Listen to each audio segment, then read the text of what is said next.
సాంబ శివ నీదు మహిమ ఎన్నటికీ తెలియదాయే సాంబ శివ నీదు మహిమ ఎన్నటికీ తెలియదాయే హర హర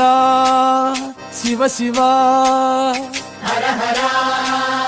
శివ శివ గంగా జలము తెచ్చి నీకు అభిషేకము చేతునంటే గంగా జలము తెచ్చి నీకు అభిషేకము చేతునంటే మరి గంగా జలమున సేప కప్పల ఎంగిలంటున్నావు శంభో హర హర శివ శివ